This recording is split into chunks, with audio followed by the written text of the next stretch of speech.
మీ business ఏదైనా మీ ఊర్లో promotion చేయాలంటే అది సుమన్ టీవీతోనే సాధ్యం. ఇప్పుడే సంప్రదించండి.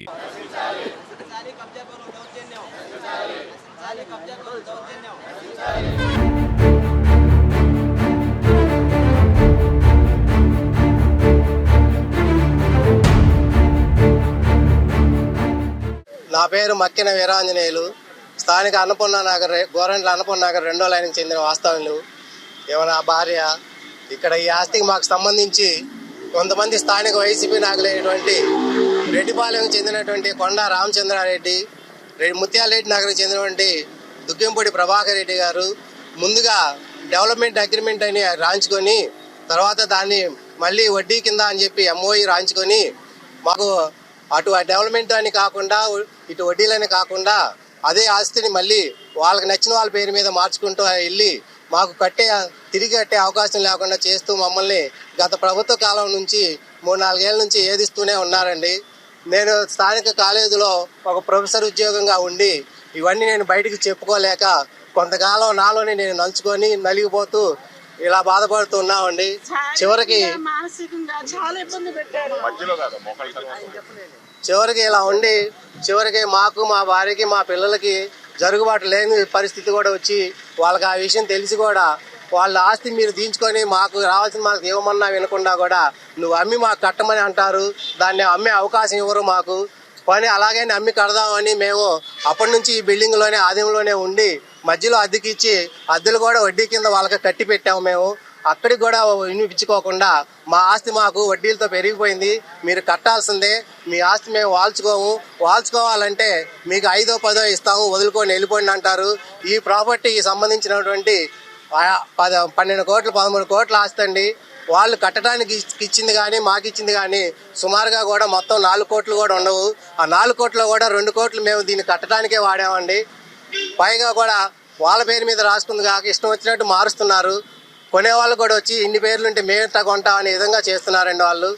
మాకు ఇమ్మని ఇచ్చినా కూడా మొన్న 18వ తారీఖు మేము ఇక్కడ లోపల ఉండగా వాళ్ళు దుర్గంపూడి ప్రభాకర్ రెడ్డి గారు, కొండ రామచంద్రరెడ్డి గారు, వాళ్ళ అబ్బాయి అరుణ్ తేజ్ రెడ్డి గారు, వాళ్ళ మేనల్లుడు వెంకటరెడ్డి గారు వచ్చి మా మీద దౌర్జన్యం చేసి నన్ను కొట్టి తిట్టి కింద పడేసి కాలి మీద తొక్కారండి. ఈ బిల్డింగ్ నాకు స్వాధీనం చేయాల్సిందే, మీరు ఖాళీ చేసి వెళ్ళిపోవాల్సిందే, మేము మీకు అమ్మే అవకాశం ఇవ్వంగా, ఈ బిల్డింగ్ మాది అని మమ్మల్ని నాన్న హింసించినారు.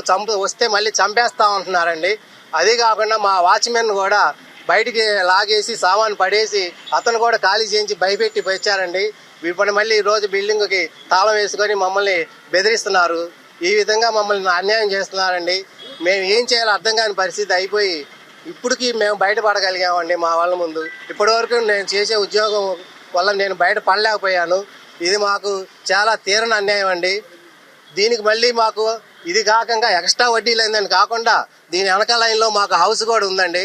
ఆ హౌస్ కూడా ఏదో రకంగా ఆ మాట ఈ మాట చేసి మోసం చేసి దాన్ని కూడా వాళ్ళ కింద రాసుకొని మేము మా సామాను ఉన్నాయండి అందులో. ఇప్పటికి కూడా ఆ ఇంట్లో మా సామాను ఉన్నాయి. సామాను ఉండగానే తాళాలు పగలగొట్టి వాళ్ళు ఆక్రమించి అక్కడే ఉంటున్నారండి గత సంవత్సరం నుంచి. మేము ఇవన్నీ ఎవరికి చెప్పుకోలేకపోతున్నాము. ఈ రోజున మేము ఎక్కడన్నా దూకి చచ్చిపోయే పరిస్థితి వచ్చిందండి.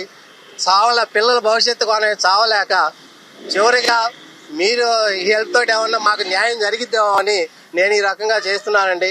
ఇది కూడా మాకు న్యాయం జరగకపోతే మేము ఇక్కడ ఈ బిల్డింగ్ మీద ఎక్కి దూకి చచ్చే పరిస్థితి వచ్చిందండి. మాకు న్యాయం జరగాలి ఎట్టయినా. అవునండి,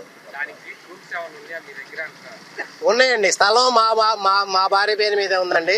మేము ముందు డెవలప్మెంట్గా రాసుకున్నారు, తర్వాత అమ్మి కట్టాలని ఎంఓఈ కూడా రాశారండి. ఆ ఎంఓఈని కూడా పక్కన పెట్టేసి వాళ్ళు ఇష్టం వచ్చినట్టు వాళ్ళ అధికారంతో వాళ్ళు చేస్తున్నారండి గత ప్రభుత్వం నుంచి. కేసు పెట్టామండి, ఎఫ్ఐఆర్లు కూడా ఉన్నాయండి, కానీ అవి ముందుకు వెళ్ళట్లేదండి.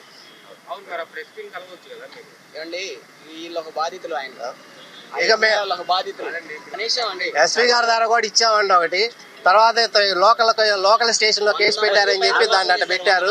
లోకల్ కేసులు మాకు కదలట్లేదండి. ఇక్కడ మక్కిన వీరాంజనేయులు గారికి సంబంధించినటువంటి ఆస్తి గత ప్రభుత్వం ఏదైతే ఉందో 2020లో అధికారాన్ని అండగా చూసుకొని ఎవరు ఏం చేయలేరు, అందుట్లో బాధితుడు ఒక ఉన్నత గౌరవప్రదమైనటువంటి ప్రొఫెసర్గా కేఎల్యూలో పనిచేస్తా ఉన్నాడు. వీరు బయటకు రారని చెప్పేసి మొదటిగా ఎంఓఈ చేసుకోవటం, ఆ ఎంఓఈ నుంచి దాన్ని సేల్ డీడ్గా మార్చటం, వడ్డీల మీద వడ్డీలు వేయటం, ఇట్లా అనేక రకాలుగా చేసి ఈ రోజున వారి ఇంట్లో నుంచి వాళ్ళనే బయటకు పంపించే పరిస్థితికి వచ్చారు. ఇదే చాలదన్నట్టు ఒక బీసీ రజక కులానికి చెందినటువంటి వ్యక్తుల్ని మరి వీళ్ళు 30 మంది కలిసి వచ్చి ఎవరైతే వీళ్ళు చెప్తా ఉన్నారో రామచంద్రారెడ్డి, ప్రభాకర్ రెడ్డి అని వాళ్ళు మొదట బిల్డర్ గా ఎంటర్ అయ్యి వాళ్ళకి బెదిరించి తర్వాత వాళ్ళ చేత ఎంఓఈలు చేయించుకొని మీ ఆస్తి మీకే అని చెప్పేసి ఇచ్చిన 3 కోట్లకి ఇప్పటికి 11 కోట్ల రూపాయలు కట్టాలి అని చెప్పేసి 15 కోట్ల విలువైన ఆస్తిని ఇది సరిపోదన్నంటూ మళ్ళీ బెదిరించి ఇంకొక ఆస్తి వీరికి సంబంధించినటువంటి ఇంకో ఇల్లుంటే దానిని కూడా వాళ్ళు రాయించుకొని అక్కడ కూడా వాళ్ళు వెళ్ళిపోవటం, అక్కడ ఉన్నటువంటి వాచ్మెన్ ని వాళ్ళని కొట్టి బయటికి తరిమేసి ఆస్తికి తాళం వేయటం జరిగింది.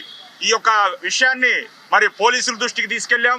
అదే విధంగా భగత్ సమక్షంలో మరి ప్రతిపాడు ఎమ్మెల్యే గారికి కూడా వారి దృష్టిలో కూడా పెట్టడం జరిగింది. సత్వరమే మీ మీడియా సభ్యులందరి ద్వారా ఈ విషయాన్ని వెలుగులోకి తీసుకొచ్చి మరి ఈ విధమైనటువంటి దారుణానికి ఒడిగట్టినటువంటి వాళ్ళని కఠినంగా శిక్షించు. ఈ బీసీల ఆస్తులని అన్యాక్రాంతం ఈ రోజున మనం చూస్తే ఎక్కడో వెళ్ళి బ్యాంకుల్లో లోన్లు తీసుకోవడం చేతగాక మధ్యవర్తుల్ని దళారులు నమ్ముకొని ఈ విధంగా ఉంటే వీళ్ళని ఎంఐఓల పేరుతో మోసం చేసి ఆస్తులన్నీ లాక్కోవడం జరుగుతూ ఉంది. ఈ రోజు మనం చూస్తే మరి తెలివిగల్ల ఒక రెడ్డి గారు 5,700 కోట్ల రూపాయలు రుణమాఫీ పొందాడు.